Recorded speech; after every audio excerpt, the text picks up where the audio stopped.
Hello again, everyone. Hello again, Alex. How are you? I'm good. How are you? Very well, thank you. Welcome to another episode of Tangents with Alex and Jason. I was thinking about 1976. We're coming up on a big anniversary here for a lot of things. 76 and 77.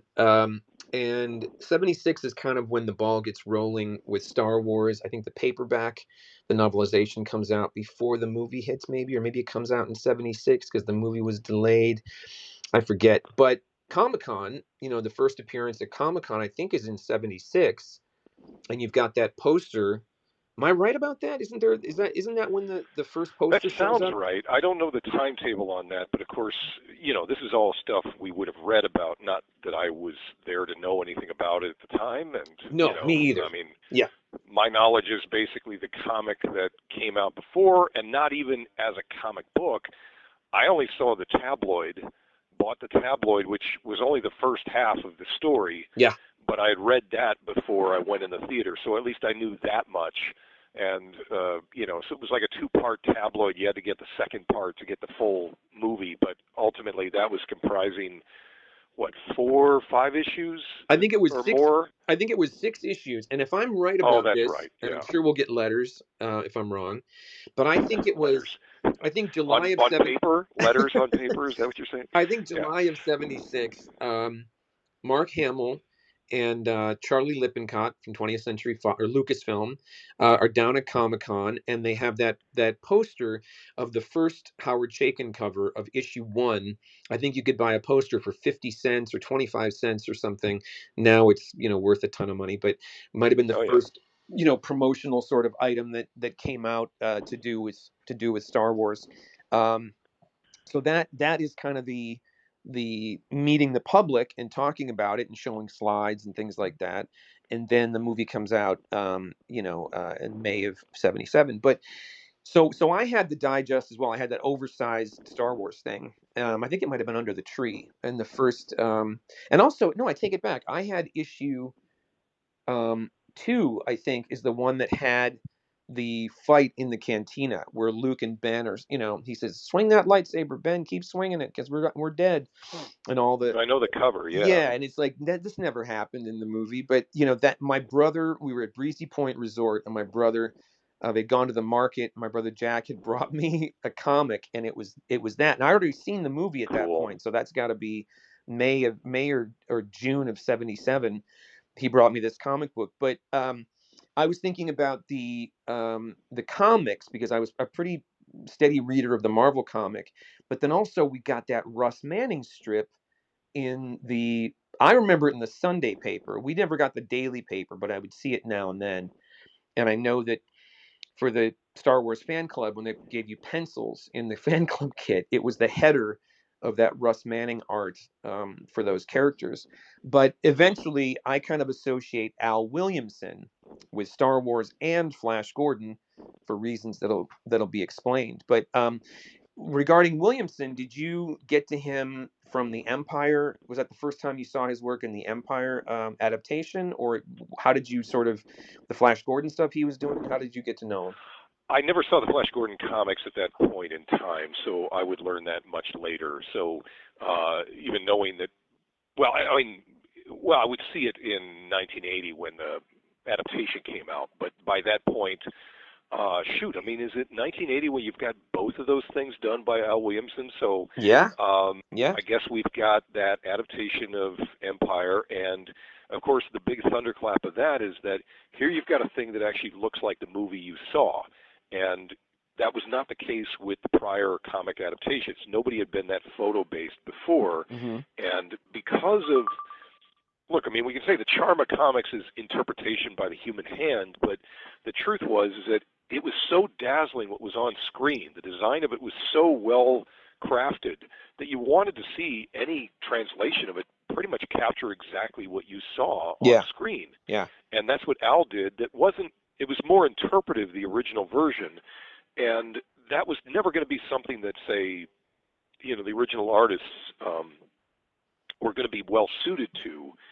That was something Al was going to be the right guy for to arrive and do the next two adaptations. And and ironically, that's where he kind of let us down slightly with his work on the Flash Gordon thing, because they only had, I guess, so much material to give him that he wound up drawing the Flash character in like a red sweater the most of the movie. Oh yeah, yeah. As well as it didn't bear any likeness to Sam Jones, whereas the pictures of what he drew of Timothy Dalton or of Ming as Max von Sydow looked exactly like the actors, which made you wonder, like, so why in the world doesn't it look like Sam Jones? Like Sam Jones looks like Buster Crabbe, but yet his art looked like this sort of nebulous version of Flash, which would actually turn out to be justified from the fact that he did draw the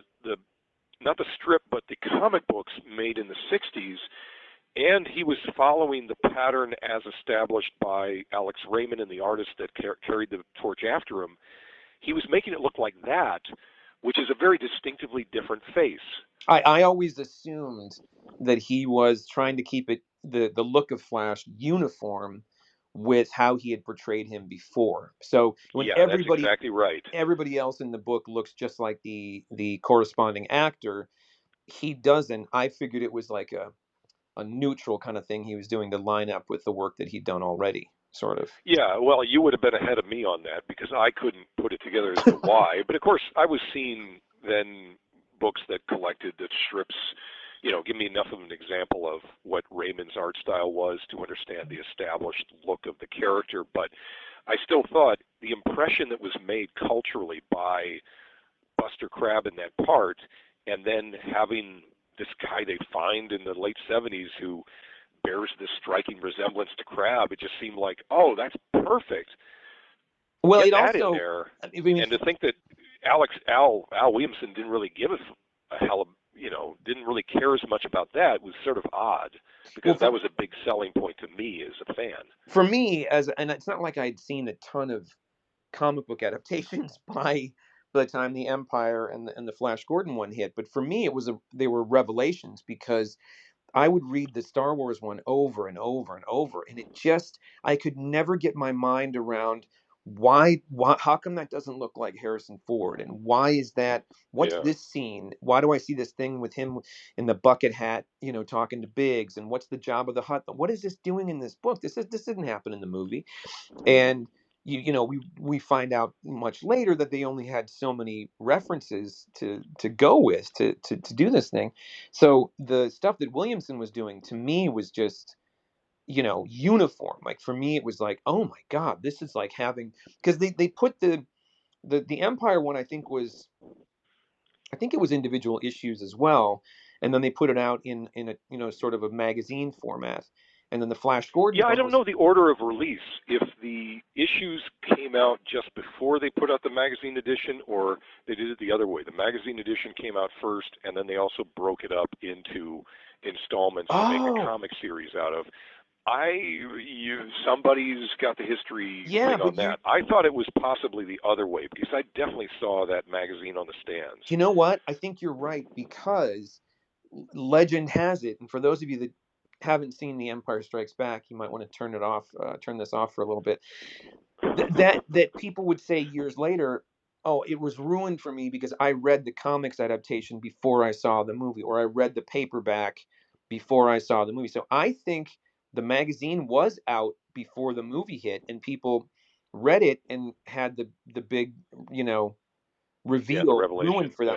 Yeah. I think that's it. I think you're right. So maybe the magazine came. Which is ironic because you still have this story that goes down to the end of David Prowse's life that he got implicated, is that he broke the news out there and told the story, which he had disputed to the end of his days, but basically saying it was a thorn in the side of his relationship with Lucas, that Lucas blamed him for suddenly this surprise, which I want to say his argument was like, wait a minute, I didn't know it. I I wasn't think I I think wasn't speaking that line. They definitely had me say something else on the set, and then they added it in post by the dub. I You think know? Prowse might have been a little bit of a headache because I saw a thing recently that was taken from one of the like Star Wars fan club, an issue of the magazine or something, where they had an account or a recording of the meeting between I think Lippincott and George Lucas and Alan Dean Foster about the Splinter the Mind's Eye book. And they're meeting about it like October of 76. So the movie isn't even finished yet. They're still working on effects and there's still a ways to go. And they're trying to figure out how to lay out the story. And one of the things that Lucas says right away is like, yeah, I mean, I think it's pretty clear that Vader isn't the big bad villain. It really didn't work. And so we don't want to, we want him out of the story as quickly as possible, kind of thing. And of course, he wouldn't have heard the finished product yet, and maybe he was too close to hearing Prowse on set, and whatever nightmares he went through to do it. But it's just funny to hear him frame it that way, that it's like, yeah, Vader's no big deal. Let's just not worry about him in this, and let's kill Leia too. That was the idea, was to kill Leia initially in the Splinter book. But and so you didn't see, so you were Wait, familiar with. how does that make David the pain of that I just thing? picture Lucas maybe kind of being so like everything went wrong and now he's out of it and now he's talking about another product, and maybe the Vader thing didn't work the way he thought it was going to. I don't know. Maybe Prowse was a pain in the ass. I don't know. I have no way of knowing. But you were familiar with the Raymond stuff before you saw what Williamson did with Flash Gordon. I'm not sure that I. Well, maybe. I mean, Okay. there's some examples that were published in a book. It's a nice, hefty tome, oversized, that was published by Abrams, the company I work with now, called the I think it was called the Smithsonian Collection of Newspaper Comics, and in it there's a couple of Sundays printed in there of Mm-hmm. Raymond's work. So I think I got that from the library in the late 70s, and probably was at least that familiar with it to say, wow, this was a phenomenal looking comic strip. And then of course we already had the cartoons before um, the movie was out, as Yeah. well as if you grew up in an area where they had reruns of the movie serials. I feel like I did see a little bit of that as a kid, enough to know who Buster Crabbe was. Yeah, either I'd seen some of it, or again, because of Star Wars, all the books and the magazines that came out about it were all these guys that were writing this stuff, the analysis, the Starlog articles and stuff. They were the ones, that generation of guys who, praised the old serials of the 30s and 40s and knew who Buster Crabbe, and it would always be footnoted in the articles, and or the Star Wars album, that book that had different heroes and villains that were kind of based on, that the characters in Star Wars were kind of based on. So it all started to go into the same jumbled soup for me. So I can't tell if I saw any of the serials prior to the movie or was just aware of them, like on a Sunday morning sort of thing. But the cartoon, I mean, the animated series, for sure, I was aware of that. And Williamson, he's kind of the heir apparent, right? I mean, someone else did the strip after Raymond, and it was what's that guy's name? The guy Oh, who a bunch of guys did it. I mean, and like I said, I don't think that Williamson ever worked on the strip per se. I think all of his Flash stuff was for comic books published by King Features, Oh, okay, which right. I think were under the title King's Comics. Because didn't the adaptation, wasn't it a Golden Book thing? Am I crazy, or was that a I forget who put that out. Oh, the actual publisher? Yeah, the hardcover of that. Oh, oh boy. No, you got me there. So I mean, I so there have was a it. I just don't have it in my office currently. so Williamson did a monthly Flash Gordon comic in the late 70s. Was it kind of? Couldn't say it was monthly. I mean, however it was done in that Okay. period. I mean, a lot of what we think of as the monthly consistency of comics is on a case-by-case basis. You have to kind Mhm. of analyze the situation to say, was this one from this publisher monthly? Because it may not have been. It really comes down to um, the book could have come out bi-monthly, 6 times a year, or it Mhm. could have been less than that. And all those things existed in that period. It was just a case of, publishers putting out whatever they could get on the stands. Right. And I say this to you all the time, different artists that we talk about or different works that we talk about. And just as we were talking about Utopia, the British series, and the Yeah. Amazon redo of it, I watched a little bit of the Amazon one again the other night to see that artwork you were referring to. And for me with that stuff, it's like, it's the old, I don't know much about art, but I know what I like, and I know it when I see it. And Williamson stuff just registered with me. It just, they were so, I'm sure he was going off of stills and stuff for like the Empire adaptation, but there were so many frames in that were like right out of the movie. These scenes, Well, there's more than that. There's the frames he's got photos for, which is very helpful for him doing stuff like the very complicated sculpture designs of Darth's helmet or C-3PO's chrome exterior. He's got photos to help him with that. But when it came to the human protagonist, he was taking additional photos of himself. And since he was a real good-looking guy, he could kind of be a good stand-in for Han Solo. And, so you've got these realistic poses and everything that are built from that work he did.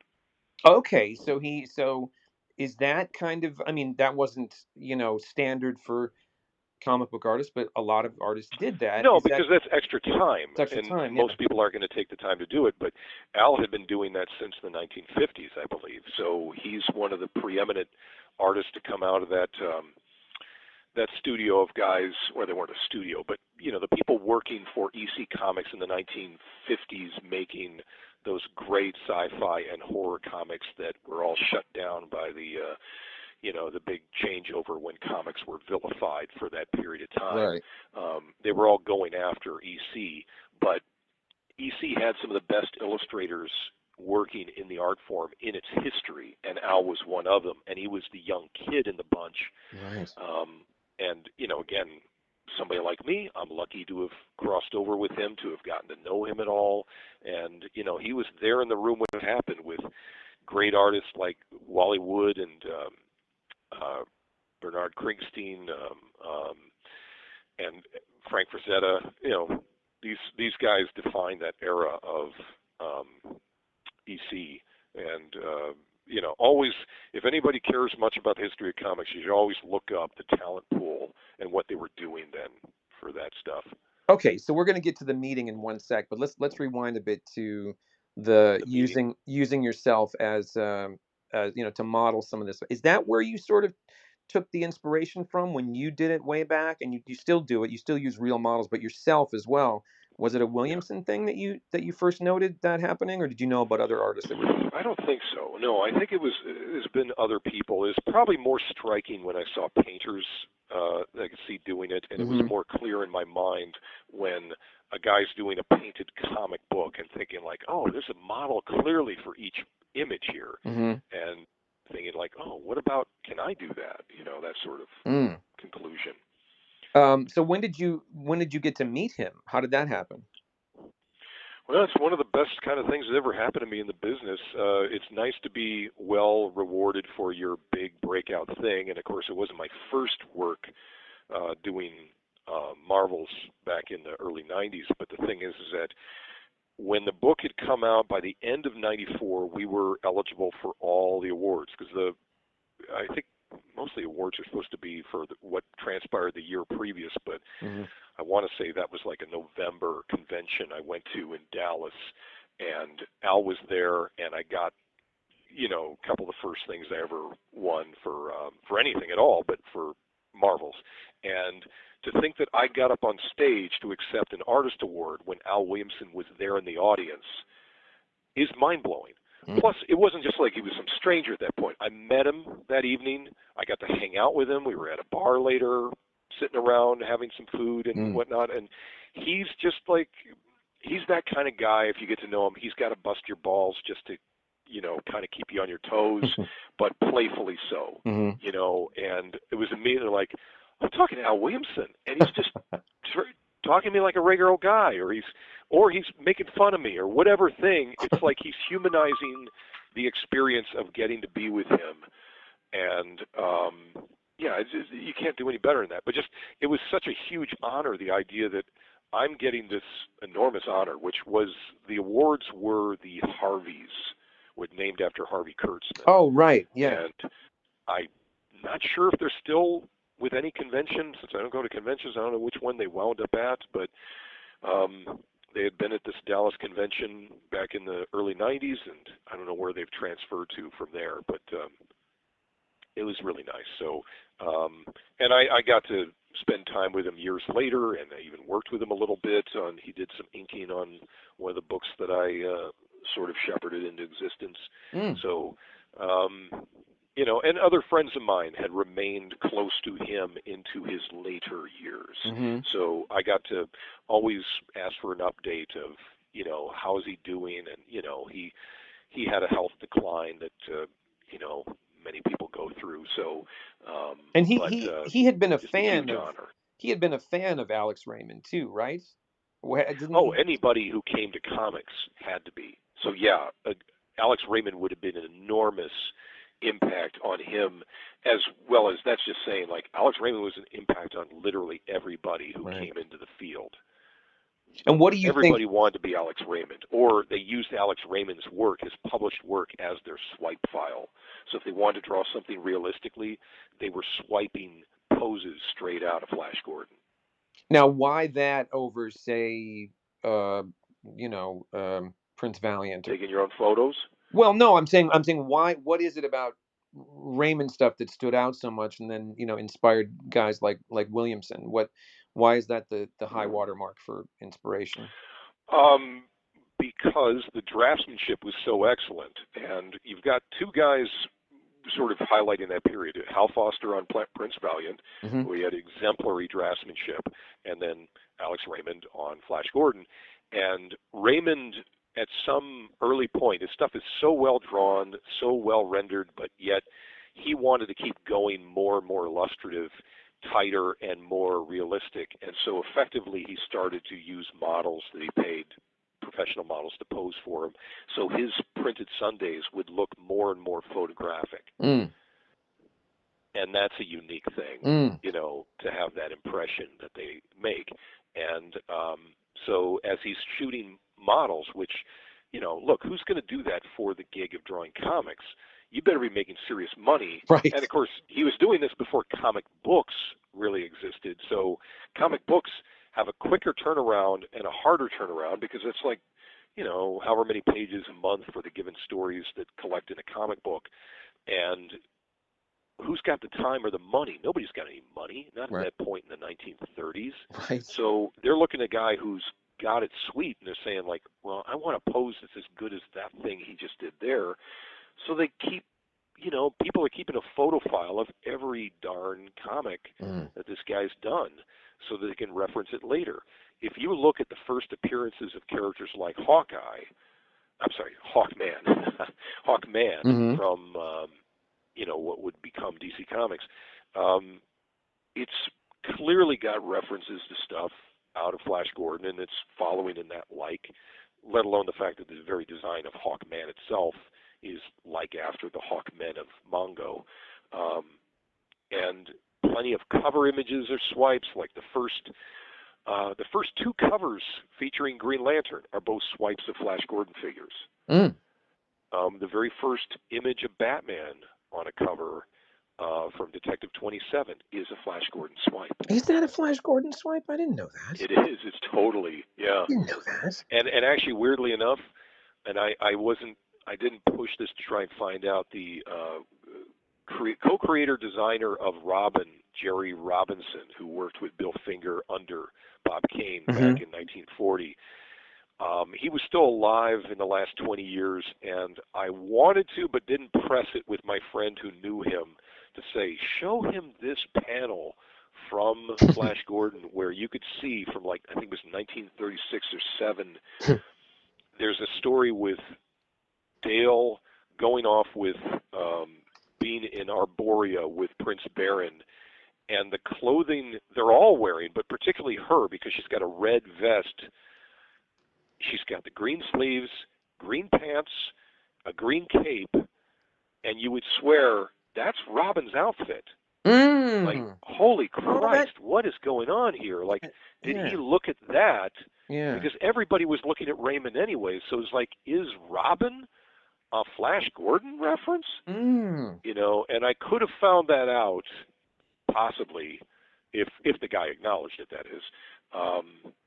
I could have found that out if I pressed for it, but I also thought, like, don't be as much of a pain in the ass as you are.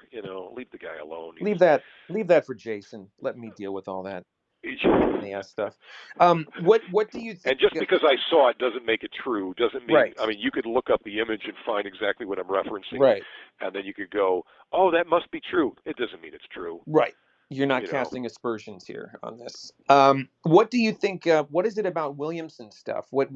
How do you think he registers with the comic book audience? Like, what is he remembered for? And sort of, is it the Flash Gordon stuff that he did? Is it the adaptation? Because he did, I think he did some of the Return of the Jedi adaptation. I forget which other films he did. Yeah, yeah, he did. Well, I always think of it as being majority him, and I'm sure it probably isn't, but it was a hodgepodge, and so the fact that he's in there at all is enough for me. But yeah, I mean, he'll be obviously mostly remembered for the juggernaut that is Star Wars, but in terms of historical value, it's his work done with Flash Gordon, and that's where he put some of his most careful rendering into those comics, as well as he did a late career revival. It was 2 issues of a Marvel Comics series that was a publishing deal that they did with a license from King Features to do the 3 King Features characters, Phantom, Mandrake, and Flash Gordon, each in their own short Mm, specials. I mean, I think there was like 2 issues a piece of each of those, mm. and those came out in the mid '90s, and that was sort of that became Al's swan song on doing an entirely full finished comic that he drew entirely himself, and it wound up becoming also a pivotal story because it was revealing sort of the history of Flash's uh, his undefined history about his father was answered Oh, within the story. okay. So it's a really good comic. It's been reprinted, and I can't remember where, but there is a nice art book on him that does reprint most of his Flash stuff in it in full scans of the original art. So that came out many years ago I now, gotta but find yeah, the mid '90s one you're talking about. I've never seen that, and I had all the, it's really great. because then he did the strip, the daily Star Wars strip after Manning, I think, and after Empire, and then those were collected by Dark Horse to put into color. And they ran with that forever. Like they put out a lot of issues together as comics, comic books basically, and those are collected in trade paperbacks, I think, too. That's a good way to get his stuff. But he just always just struck my little kid eyes as like something else, like a very different, probably the most realistic thing I had seen up to that point in a comic, the way he was drawing people. But I did notice, just like you as a kid, like, why doesn't this guy look like the guy in the movie, the Sam Jones guy in the movie? And I Yeah, and it was just a choice, you I mean, know. there was years later. There was a James Bond is always very sporadic when it comes to adaptations. Marvel had done some things. I think For Your Eyes Only was a Marvel. Yep. The DC did that showcase of Doctor No way back in the early '60s. Yep. There were different strips that were in different papers all over the world. Sometimes they got collected, and I think there was a Dutch strip or comic that was done for Living Daylights that was much raunchier, but none of it looks like Dalton, for example. But I think Dark Horse, maybe, I forget who had the Bond license at the time that License to Kill came out. And then Mike Grell was the guy. Was it Mike Grell, the artist I'm thinking of? I think Oh boy, I don't know. okay, I think that was who was drawing Bond in a comic or a strip or something. And then when they did the License to Kill adaptation, it's Dalton on the cover of the trade, but then inside the guy looks nothing like Dalton. He made the character look like he had been established in the other book that he was doing. So Bond Right, looks yeah. kind of generic with a And scar. also, it could have been complicated in terms of what rights were secured. There could have You been know. something like that, but it did line up with how he had portrayed him. I think he might have wanted to keep it uniform for some reason, but Yeah. so we didn't really get an official one. So I mean, I know that, say, since the company Dynamite has had the license with Bond in the last few years, and I'm not sure they currently have it, but they've done a lot of comics with different writers of name, but none of the art has been linked to any specific actor, Yeah. and I think it's because nobody is cleared, that they Yeah. don't have the Oh, likeness that's for rights. sure now. Oh, for sure now. Yeah. Yeah. You can't do anything. So, which sucks, but it would seem like, oh, that would be a really important thing to have, but doesn't seem like anybody's got it. No, no. Even when we were looking to get the license years ago, well, we had a whole plan, like a 3-year plan of 4-inch figures and play sets and vehicles and role play things, and and then we find out as we went into it that not only were there no likenesses available for any of the Bond stuff, not even images on the packaging were allowed to be used, and this is by the Yeah. license holders. So yeah, I think anything that would come out now has to be generic, but that really threw me. Well, no, I mean there is some merchandise. It's just a case of, I guess, when it gets paid for. I mean, there Oh were yeah, those no, when it dolls comes that to were made by Sideshow, and then yeah, now you've got Hot Toys has done some. I think if it's not them, it's another company doing that sort of thing. And I think it's Big Chief. I think it's Big is it Chief. Big Chief? Yeah, Okay. that did, and they're like 350, $400 a figure, and like Factory Entertainment does some prop replicas and things that are pretty hefty. Yeah, so you can definitely, if you pay for the license, you can do it, but they got to sign off on likenesses and stuff, which we, Yeah, we yeah. weren't allowed to have. But I mean, I anyway, still have. I mean, you might have gotten some of these. I know I bought like the from Sideshow when they were the first to get it that I can recall. yeah, The I've got the Dalton and the Pierce dolls that I've used steadily in my work as reference models. so no, so I've got anybody that. who was ever wondering, like, who is your Doctor Strange based on? It's based upon the guy who would wind up playing Doctor Strange for DC. It was Pierce Brosnan that I've used as a doll reference of his face from the Sideshow doll, I which had a is I had a random.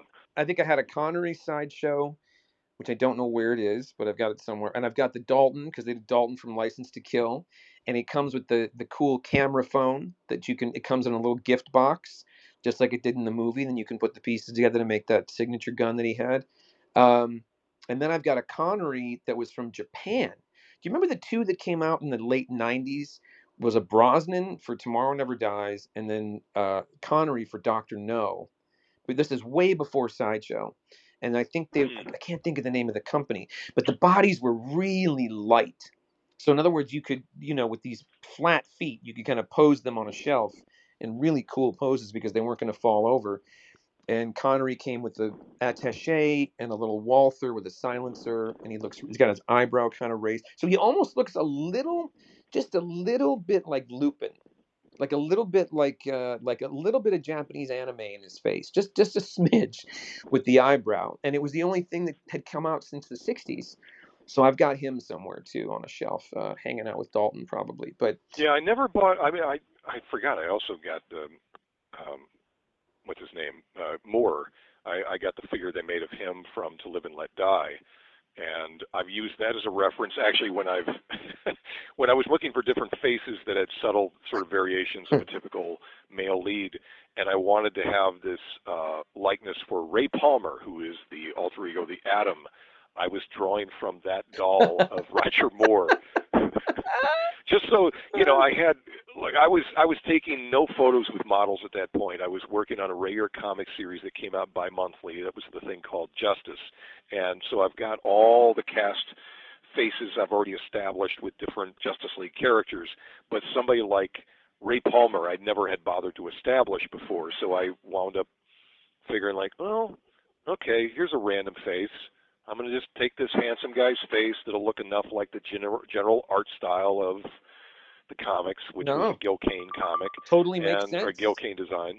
Totally makes sense. He's got that. He's handsome more. Don't get me wrong, but he's got that sort of generic kind of open face, um, that you know he's almost got a he almost reminds me of a drawing from like the mid '60s in a comic book, sort of like a realistic kind of drawing, a slightly higher forehead, great mouth, he's got that more sort of slightly generic face. I know what you mean. I can see that in a piece by you. I could see you using him for reference. Yeah, they did everybody. They did Lazenby.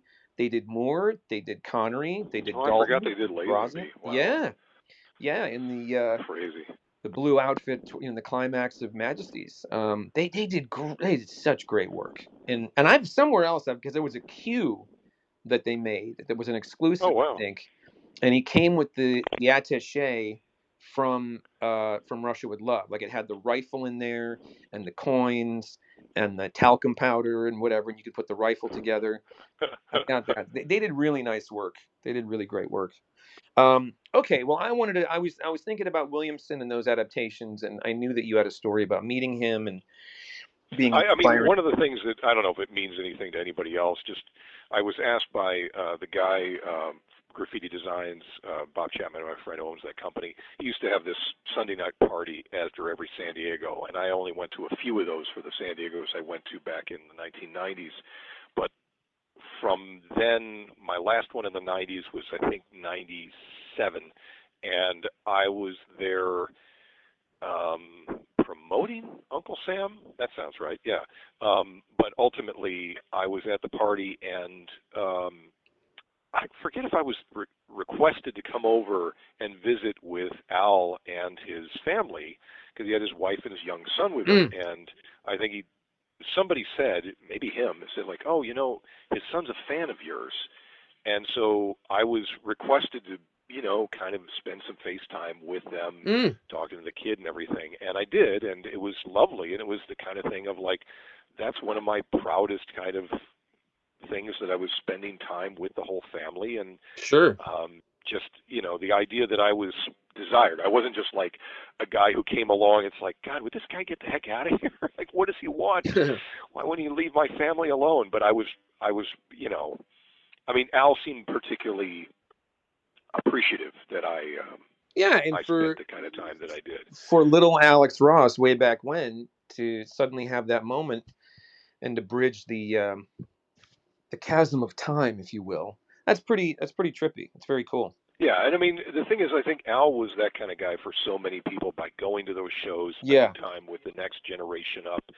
There were so many guys who grew up adoring him and getting to spend casual time with him. That was one of the great benefits that I don't know how well that's repeated today. And the idea that that could be me for somebody else, like, I'm nah. Pump, I'm not that guy. pull the But ladder Al was up that behind guy you. for many people. Pull Yeah, that I ladder. do. I pull the ladder up completely behind me. Like, is that you guys fall to the ground to the earth behind me? Oh, sorry, Sorry, gotta go. What time is it? Gotta go. sorry, Bye, everybody. sorry. Well, I I'm got glad places we. to be, man. I'm glad we ended on that note and that little nugget of truth about how you pulled the ladder up behind you. That's great. Well, now the world's gonna know. So that's I just want people to know I really don't care. I'm all yeah. about me. You want people to know the real you and that you don't care. That's That's right. what it is. All right. That's right. Yeah. Well, great. I've learned a lot this episode, and we'll do this again very soon. Thanks for listening, everybody. All right.